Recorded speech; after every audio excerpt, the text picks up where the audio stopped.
So to draw a wall, in the toolbox, under the design section, we click on the wall icon. If I select the wall, in the info box, all the default settings for the wall are about to create propagate. But rather than go through all the parameters through this toolbox, I'm just scrolling along with my mouse wheel there. Of course I can grab this handle and also move it along, but for the sake of clarity I'm going to open the box, the actual palette, by double clicking on that icon there. So we're just going to work through this palette. First of all, we have favorites, and if we left mouse click on the favorites, we have a list of all the walls that we may have saved earlier as favorites. It's exactly the same as we went over in the slab section, but essentially if you save or created a wall that you would use time and time again, save as a favorite, then you have instant access to that exact wall in one click of a button. So I'm just going to cancel out of there. Under geometry and positioning, we have the height of the wall. As we can see in the diagram here, it's taken from the bottom of the wall to the top of the wall, unlike the slab, which is from the top of the slab down we measure. So this wall here is 0 to 3 meters, so this wall is actually 3 meters high. And to story 0, as we can see here, we are on story 0, which means our story 0 will be 0 as well. And of course project 0 is the same, so once again that's going to be 0. Then we come to show on link to stories drop down. We've got two options there. The automatic, which is actually the default setting, is probably what we should leave it on, because the elements will be shown on all stories that they physically intersect with. So when available, this is what we should leave it on most of the time. When it's on current or own story, we will only show the element on the story that you've actually placed the object. So it's a bit more flexible to leave it on automatic. Now as we move over to the right hand side, to this part of the palette, we can see that we've got the construction method up here, and that is where the reference line of the wall is. At the moment, the best way to show this is to give you a little example. So we've got the wall reference side on one side, through the middle, and then the other side, and we also have an offset. So if I just go OK, if I left mouse click and start drawing a wall, we can see that the majority of the wall is placed to the north of this slab, which is basically on the wrong side. If I started drawing a wall from the center, we can see the effect that that's having. Now if I wanted to have the brick part of the wall on the other side of the wall, we just simply draw it back the other way. Now if I wanted to draw with the reference side on the correct side, which is over the slab, as I start the drawing, even midway through, I can just click on the icon and swap it around. So that's exactly how it should be.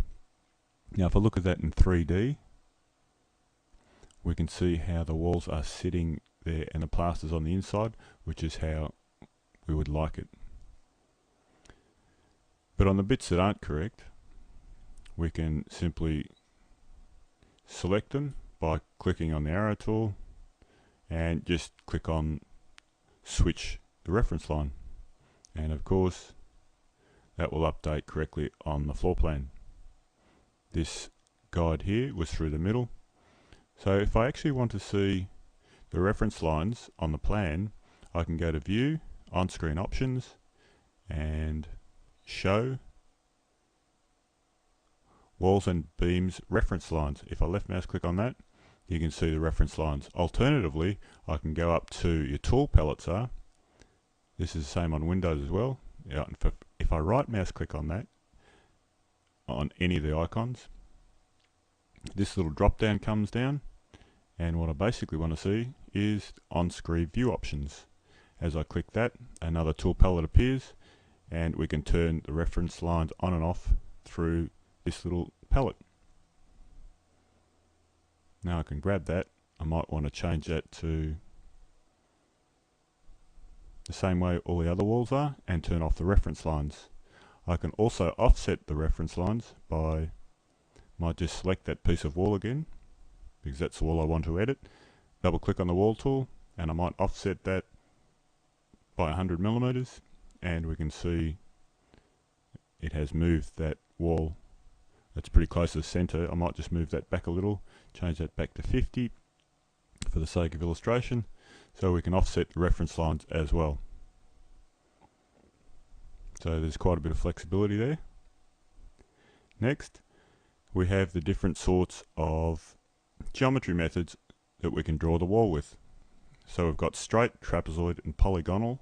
So we're going to go through each one of those. So I'm just going to go for a straight wall first. And basically what we've done already is just a straight piece of wall. By left mouse clicking and moving the mouse, it's creating the wall. The trapezoid wall, as soon as you click on the trapezoid wall, you'll notice that these two fields highlight. So now they are editable, whereas I was on the straight wall, that was actually dimmed out. We couldn't access that. As soon as you click there, they become available again, and we can change the wall on both sides. So I'm going to make that 50, and on the other side I'm going to make that 500. So push OK. Now that allows us to draw a wall that is 50 down one side and 500 down the other side, irrespective of how long that wall is. Those two dimensions stay constant. And the final option is the polygon wall. If I click on that, these options change once again. These are both grayed out, and we also have polywall corners can change button there. If I push OK, I'm just going to move this up a little, and I'm going to draw just a wall of any shape, in the shape of a polygon obviously. So there's our wall, and has all the attributes of a wall. However, if I change a wall that's connected to this wall, I'm just going to move away from the polygon wall and put a straight wall there. I just want to see the reference line here. If I draw a wall on an angle, I can turn that off. If I select this polygon wall once again and I open the palette, if I check polywall corners can change, I push OK, it makes that intersection react differently. And that's the basic difference, or that's the basic function of that button. So now if I go back to the palette, we can see we've covered all those buttons. So I'm just going to go back to the straight wall, and we're going to modify straight walls using these 4 buttons here. These 4 alternatives are basically increasing the complexity of the wall: straight, slanted, double slanted, and a complex profile. We'll go over each of these individually. First of all, straight walls we've done. That's the standard wall. The first icon means that we can tilt a wall. At the moment this wall is 50 mil thick, which is, let's make it 100 mil, so it's a nice round number, and it's tilting 50 degrees. Now if I wanted to change that to say 80 degrees, I can push OK, and if I draw a wall, we can see that it's represented differently. But if I go to the 3D window and I can see all those different wall types, we can see that angled wall there. And if I click on the arrow tool, and I can actually click on one of those black nodes, and a pet palette comes up, and I can just click on that third icon and I can tilt the angle in real time in the 3D window to any angle that I like. If I wanted to marry that up to this wall here, I can take my cursor up to there without clicking, make sure there's a tick there. Now I can line that wall up with that particular wall over there. I'll just do that again. I'll line it up to this wall, the tick's there. So it's pretty easy to create very accurate tilting walls. I'm just going to get out of there. Next, I'm just going to select all the walls. I selected the slab as well because I was on the arrow tool, so I'm just going to deselect that by clicking into the white space. Then I click on the wall tool, click on Control All or Apple All, and delete all the walls. Now I'm going to open the wall palette again. Next icon is the double slanted wall. So over here we've got a wall that's 100mm thick at the bottom. I'm going to change that to say 300 thick, and we'll make the angle a bit milder, say 75 degrees on one side, and make the other one 80 degrees on the other side. You can see the angle on the left hand side there, and 75 is the angle on that side, as the little icon shows there. If I push OK and start drawing a wall, I might undo that and redo that straight. So now if I go to the 3D window, we can see we've actually created this wall. Now if I actually want to change that, I can grab that, and even in a 3D window, if I hold the mouse button down, this pet palette comes up, and I can change where this wall is sitting, how it's sitting. I can line it up with the top if I like. I can change by selecting this icon. I can change the angle, and I can also change the top as well. So I can model very freely in this window, and changing the heights, angles, widths. It's actually very flexible wall tool now, and it can either incline inwards or outwards, or a combination. So now I'm going to go back to the wall tool icon, and finally we have the complex profile type wall. At the moment I might just change the thickness of the wall to 500mm, and to access these profiles, if I left mouse click and expand a floor plan and section palette, and under structure and under profile, if I click on with our left mouse button there, a bunch of profiles will come up.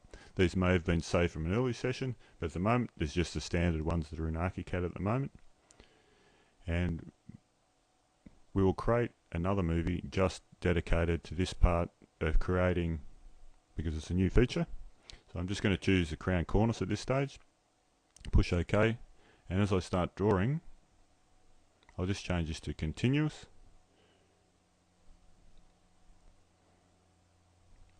We can see, if I go to the 3D window, we can see that wall. It's quite a complex profile. I might just grab both those and move it up a little bit so we can see all of it. Just cancel out of there, move it up a bit higher. We'll explain all of 3D icons and how to navigate in the 3D windows on another section in this DVD. So there's my profile, and that's where we access that from. So if I close that and go back to that wall palette, that really finishes off that geometry and positioning section of the palette. I'm just going to go back to the straight wall, and we're just going to expand the floor plan display and keep moving on down through there.